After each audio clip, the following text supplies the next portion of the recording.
তোমাদের উপরে নাজিবু ওয়াজিব আন নাস্তামিয়া দরসা বিল হুদুই দরসকে মনোযোগ দিয়ে শ্রবণ করো দরসকে মনোযোগ দিয়ে আছেন আলাইনা ওয়া তাহলে কি বলছি দরসের সময় আমি কি দরসের সময় দরসের সময় দরস লেখার চেয়ে তোমার জন্য দরসে মনোযোগ দিয়ে শ্রবণ করাটা এমন মনোযোগ দিয়ে শ্রবণ করার আগে জানতে হবে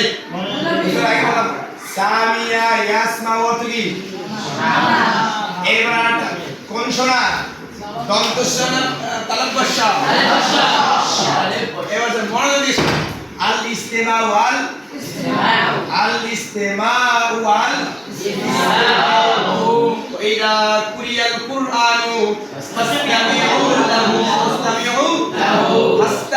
মানে কি মনোযোগ দিয়ে শুনো কি দিয়ে শুনবা